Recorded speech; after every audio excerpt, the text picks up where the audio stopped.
Breaking news, Efcc summons Edo local government chairman suspended over alleged misconduct. What kind of misconduct? Because these guys did not submit their account numbers or whatever. The State House of Assembly went and, they suspended them. Do they have the power to suspend elected officers? They don't have that power. And then the next EFCC is summoning them for what? These guys are still in office. And what? Why do they choose to persecute them just because these people were elected under the platform of PDP or probably under the administration of Godwin Obaseki that just finished? Is that enough? These guys have a tenure of 3 years and they have just done 1 year or 1 year and a few months and they have to complete the balance. Why making life miserable for them? Okpebolo and his people are doing something here. The Economic and Financial Crime Commission (EFCC) has summoned the suspended chairman of the Edo State 18 Local Government Council for questioning. The development comes after the State House of Assembly suspended the chairman and their vice chairman on December 17, 2024 for alleged insubordination and misconduct. What is insubordination? So according to EFCC Director of Investigation, Abdulkarim Chukol, the chairman of Akoko Edo LGA, Esan Central, Esan Northeast, Esan Southeast, and Esan West local government areas were expected to report to the Commission's office today, December 19, 2024. The remaining chairman from Igwebe, Ikpobaha, Orionwo, Ovia Northeast, Ovia Southwest, Onwan East, Onwan West, and Uhunwode local government areas are scheduled to report on Friday, December 20, 2024.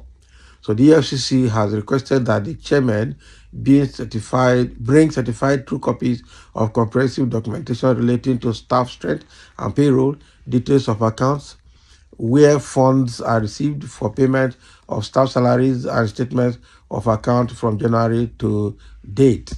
Can you imagine? So I just need EFCC to probe people who are still in office. They have not even left. Why this drama? So the commission said the summon is pursuant to Section 38, subsection 1 and 2 of the EFCC Establishment Act 2004. So meanwhile, the suspended chairmen have dared Governor Monte Pueblo and the State House of Assembly, insisting that their suspension is unconstitutional. So the chairman, under the aegis of the Edo State chapter of the Association of Local Government of Nigeria, AGON, claimed that their tenure would only end in 2025, citing a court order restraining the defendants from dissolving the democratically elected council executives. Of course.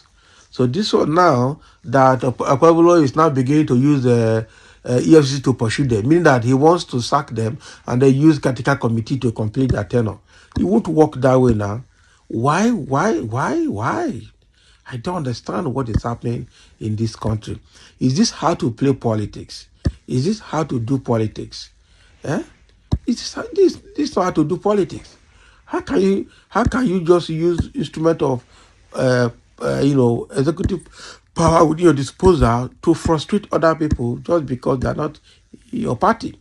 I know that the only reason they are frustrating these men is because they are not in PDP. They are not in APC. If they are in APC, they will not talk to them. This is how they want to silence opposition and take over those states, because they want to make sure that they put their own people ahead of 2027 to make road easy for Tinubu and the APC in Edo State. Edo has entered one chance, I'm telling you.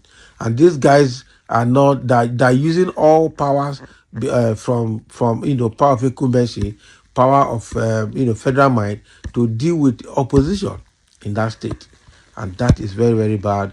I must tell you the truth. Now you just came into office barely 1 month. The next thing, you are summoning the local government chairman to within 48 hours to submit statement of account of their account activities in their local government, various local government councils.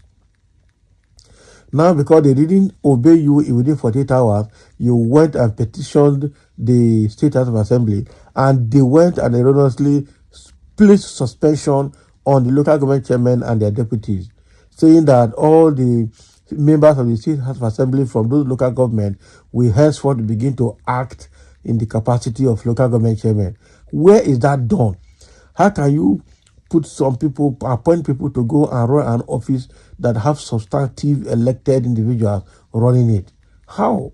How can you suspend people without any legal case, without any conviction, no criminal conviction, nothing? No court has handled any matter. You just unilaterally stay in the office and suspend the sitting chairman. Hi. Is this how they run government? Yeah? I don't understand what is happening in our system in this country. I'm telling you. Now, the same local government chairman actually have written back to State House of Assembly to say, look, we are not scared, we are not going anywhere, the suspension is illegal and we will not budge to it. That is it.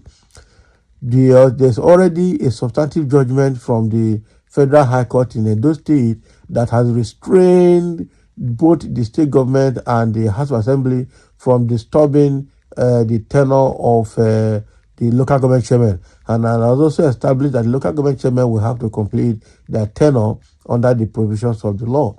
So now that they have written back to Assembly protesting and telling them they're not going anywhere, instead of following it logically now, they have now gone to use Efcc to go and change them.